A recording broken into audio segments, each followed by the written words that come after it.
Hey everyone, it's Brandon from TalkToMeGamer.com, and today we're back again, and I'm going to talk about graphics cards. Again, like I mentioned in my other video, we're going to be recording on Fridays, so we're going to do several videos, and that's just how it's going to be, so it's going to be pretty awesome.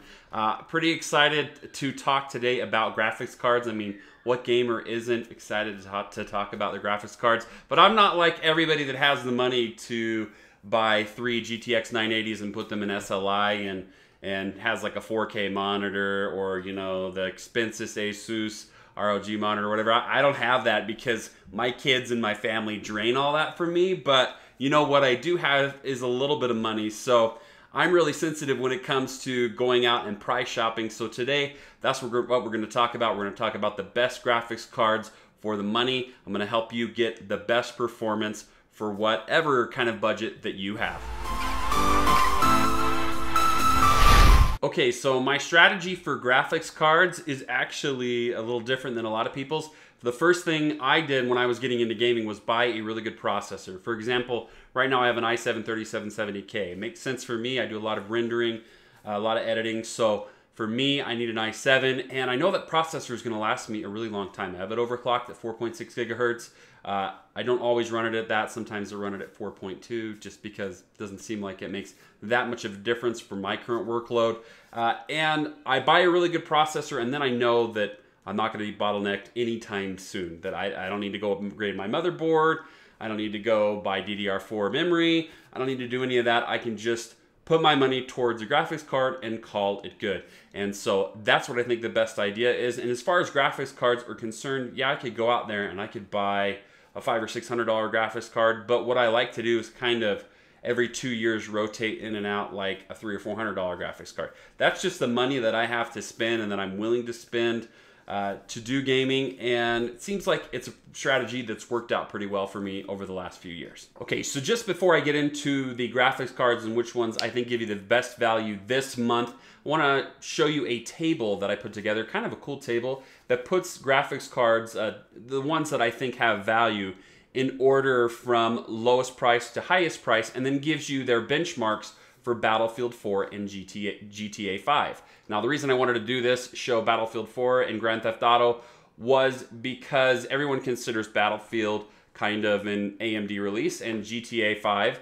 was an NVIDIA release. So if you put if you put the FPS numbers side by side for those two particular games, I think it really gives you some of the a really good idea of what you can expect from the graphics card. And I like to use graphically intense games because you're not going to have trouble playing the Minecrafts of the world, playing Hearthstone, playing League of Legends, these kind of games that you like. The ones you're going to struggle with are like The Witcher 3 upcoming and things like that. So putting these side by side, we can get a good idea of where true value for the gamer today really is. Okay, so let's talk about the cards that you can get under $100 right there in that price range. I like the R7 260X. As you can see, it gives you about, according to Linus Tech Tips, it gives you about 27 FPS. These are 1080p numbers for GTA 5, very high, 2x MSAA with the softest shadows. I thought that was pretty decent considering the card only cost $100, or about 27 frames in Battlefield 4 Ultra according to BitTech. So those are my two sources for these two. I just put them side by side. As you can see, that card is as low as 89, as high as $130. But I found some good options, especially the Sapphire option, right at $99. Moving on, you have the GTX 750 Ti. I think this is an option that you should skip altogether. Gives you about a 10% boost over the R7 260X. If I could find it as cheap as the 260X, I'd probably do that. But in general, it's more in the $130, $140 range, which puts it in range of the next card, which has about 30% more performance than the 750 Ti, and that's the R9 270X, which is the card to get, I think, in the $150 price range. You're building that budget computer and you want something inexpensive. R9 270X, 41 frames in GTA 5, 42 Battlefield 4 Ultra. Not bad at all for 140 bucks. Really is great compared to what you were getting just a couple years ago when Battlefield 4 was released. In the under $200 category, I like the GTX 960. 52 frames GTA 5, 51 in Battlefield 4, you go down to high, you're golden. You're over that magic 60 FPS mark or well above it. And in my opinion, you have the R9 280X here, but to me, it's just a complete no-brainer to skip it in favor of the more efficient GTX 960 and better performing GTX 960. And so that's my thoughts in the $200 category. And in the $300 category, it's kind of the same thing. Yeah, you can get the R9 290X for cheaper than the 970, but not that much.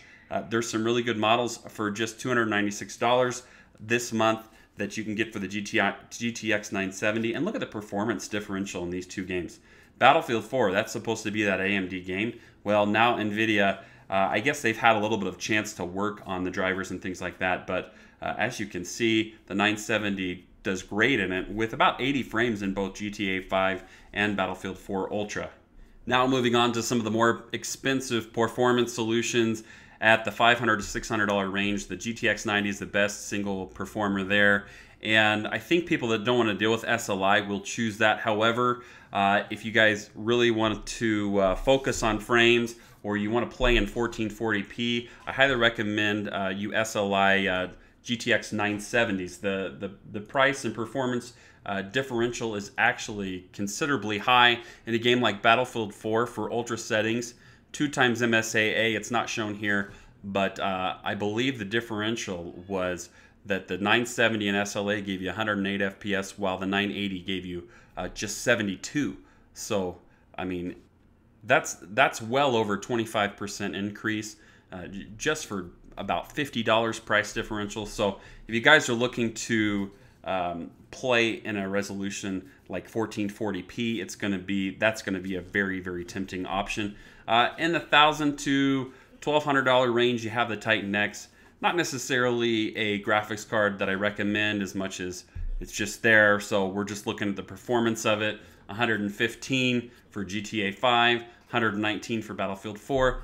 Pretty decent, but I think when you look at what GTX 980s would do, I think most gamers would choose that route.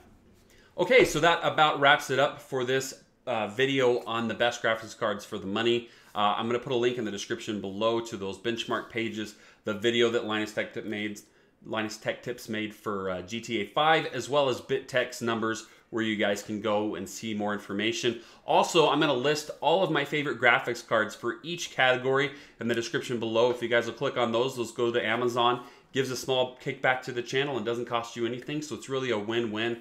Allows us to buy better equipment, stuff like that. So anyway, if you guys have any questions or you don't think that what I said was accurate, let me know in the description below, the comment section below. I have no problem answering any questions or even learning from you guys if you have things to say. Also go to facebook.com/Top10Gamer to join our community. Press that thumbs up to help this video get more exposure, allow more people to see it. Also subscribe to see more of our videos, and we'll see you next time.